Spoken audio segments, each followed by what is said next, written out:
All right, let's take a quick look at A Silent Voice, Volume 4. I don't think I'm going to do a play-by-play of everything that happens, but this is continuing the trait of essentially really good little short stories that build on the theme. So previously, Nishimiya tried to say "I love you," but because she's deaf, she couldn't pronounce it, and she's horribly embarrassed by this. Meanwhile, the guys are talking about making a goofy student movie. It's going to be like a male bonding experience, but they need more actors. And the problem is that Shoya is kind of antisocial, and he doesn't have a very good friend network. But now that he's starting to come out of his shell, what's interesting is it's sort of like the world starts to improve around him as soon as he gets over his negative attitude. So he starts paying attention more, and he notices that Miki from elementary school is still here, and she's looking really pretty. So he just compliments her, and she takes the compliment. And then a guy he doesn't know,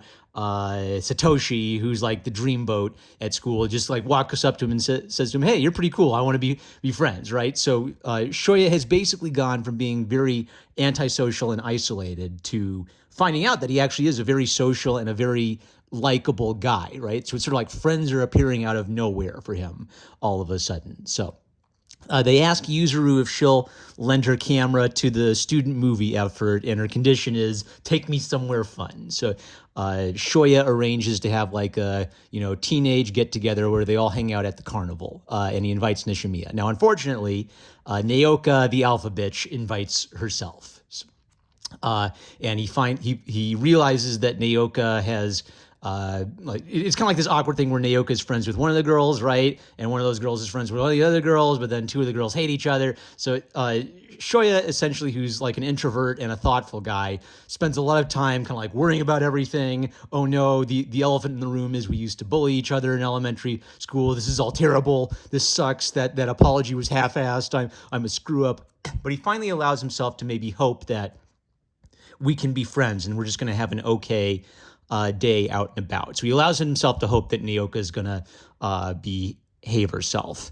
While he's there, he bumps into, what's his name? Dickhead, Kazuki. Kazuki was the boy he used to be friends with in elementary school who turned on him and started ferociously bullying him. So like a depressed guy, Shoya goes from feeling great to wallowing in the bowels of despair again when he runs into this guy, because it reminds him of all the bad times. And what he realizes is that Naoka is trying to do to him what he's trying to do. Naoka claims she just wants them to get together and be friends again. That's kind of what he's doing. He's trying to get the old kids from elementary school back together again and try to get past the bad old times. So what's interesting about Naoka is it's not easy to tell if she's being sinister about this or not. Does she really want these two guys to reconcile and be friends again, or is she just teasing Shoya by trying to bring up baggage he doesn't want to bring up? He talks to Naoka about it, and Naoka is still just furious at Shoko. If it wasn't for Shoko, we'd all be friends and everything would be great. And so he like challenges her to like reconcile with Shoko, and so Naoka says, "All right, fine, I'll talk with Shoko. I'll show you." And the two girls go off, and when they come back, Nishimiya has been slapped, and he doesn't know why. And Naoka throws a tantrum and runs off. So basically, the plan to reintroduce Naoka to the friend group ends in horrible disaster. He was hoping that by being kind of like a social guy, he could bring everybody together and have a friend group, but old baggage keeps rearing its ugly head. Yuzuru the sneak reveals that she gave her camera to Nishimiya and left it running because she wanted to see what the heck was going on. Yuzuru's quote is, "I needed to see if I need to kick that Naoka girl's butt." So she actually has a candid recording of the entire conversation. So in the conversation, Naoka bluntly tells Nishimiya, "I hate you. It's your fault that everything fell apart in elementary school." She accuses Nishimiya of tattling on the adults to get her in trouble. We don't really know if that's true, if that's just Naoka being paranoid about it. But Naoka also accuses Nishimiya of being fake. And this is relevant because this actually is a problem for Nishimiya. She does not reveal her real emotions to everybody. She hides behind smiles, and she'll apologize the second you confront her, even if she's done nothing wrong. So Naoka just says, "You're being fake. That's a fake apology. You don't want to be my friend. You don't want to communicate with me. Like I'd rather honestly hate someone than pretend to like someone. And then Nishimiya says something important. I don't hate you. I hate myself, which is also troubling because Shoya has put two and two together that Nishimiya has a lot of angst and depression and self-loathing that she hides from the world. So this is the most blunt we've ever heard Nishimiya about this. Nishimiya has some real problems with self-loathing. So that's what prompted the slap. And Nyoka is basically making it clear, I don't think we're ever going to be friends, the two of us. Now, what's interesting is Yuzuru loves Nishimiya, but kind of sees what Nyoka is talking about. Nishimiya always hides her feelings behind her smiles. And so basically what Shoya decides to do is, well, I'm just going to build up Nishimiya. What she needs to hear is that she's a wonderful human being, right? So now Nishimiya does something interesting. What's kind of interesting about Nishimiya's character, she has a lot on her mind, but it's hard for her to express it. So she asked for Nyoka Ueno. Ueno's her surname. So she asked for Nyoka's address so she can send her a letter. And we don't know what the contents of this letter are. We just know that Nishimiya spends a lot of time, writing and rewriting the letter to get her thoughts across. So one of the things Nyoka accused her of is sort of hiding behind her notebook. Like you use that notebook, but that doesn't really express how you feel. And so Nishimiya is trying to use writing to express how she really feels to someone. And it's clear she has like a lot of complicated thoughts. She actually is a pretty socially aware person. It's just hard for her to say things out loud, partially because of her disability and partially because she's a very introverted person. She's not very good at showing her emotional problems to people. So apparently we never find out what the contents of the letter are, but Nishimiya has stood up for herself and expressed what she actually thinks to Nyoka. I'm sure it was a blast of a letter. Now, we get another glimpse into their home life. So it's really clear that the Nishimiya family has some, real negative elements to it. Like the mom is very hypercritical, almost masculine, like doesn't want her girls to have any femininity, toughen up, face the world with a stony cold look on their face. So their only real source of warmth is their grandmother, and their, mom comes in and makes a lot of hypercritical little comments, tells Yuzuru, I hear you're not going to school. If you don't go to school, I'm going to burn all those disgusting photographs, right? So she's just hard on all her kids. And Grandma talks to Yuzuru and basically makes the point that, you spend so much time trying to take care of your big sister, you never worry about taking care of yourself. But Grandma loves you. So they have one little kind of like warm feminine force in their lives. The next day, Shoya sees Yuzuru at the bridge, and she's in her dress, which is weird because she's usually always dressed like a boy. And so he asks her about it. And Yuzuru plays it off, right? Yuzuru's not very good at talking about what the problem is. So Yuzuru pretends that, my aunt's moving away, that's all it is. But then gradually he puts two and two together that Grandma is dead and Yuzuru ran away from the funeral in a huff, and he escorts her back. He also notices Yuzuru and Nishimiya's mom crying while doing dishes, right? So Nishimiya's mom hides her pain and then puts up this strong front to the world that's almost emotionless and cold, but she really does feel things, right? Which is kind of part of the problem. She's refusing to let herself feel anything, so people assume she's just like a robotic automaton.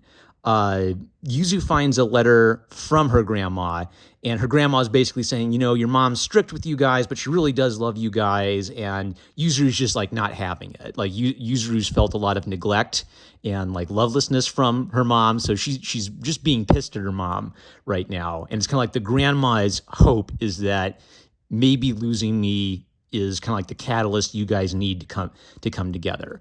Now, something interesting happens, which is that Nishimiya's mom says, Shoya, thank you for being friends with Yuzuru, which is a big deal because she's been like ferociously hard on Shoya this whole time. And it's like the good things he's doing are finally breaking through to her and kind of like helping her see that, Shoya is not just an irredeemable asshole. So like Nishimiya's mom's problem isn't that she's a loveless robotic automaton. Her problem is that she thinks she needs to act like a loveless robotic automaton. She has the wrong coping mechanism for the world being a rough place.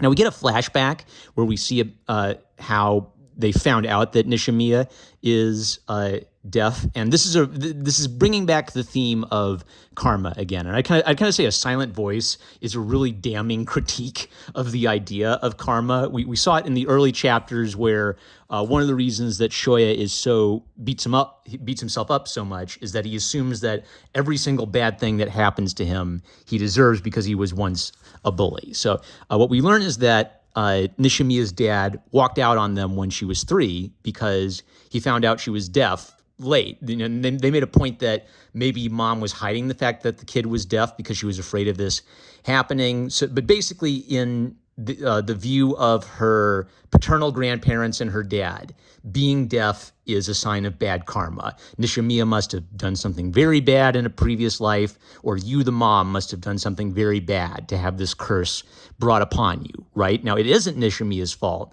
but the idea of karma creates this disgusting loop where something bad has happened to you, therefore it's all your fault, therefore you deserve it, therefore I'm going to leave you because you're disgusting and I don't want to be associated with you. It's shameful to have a disabled kid as a child if you have this karma worldview.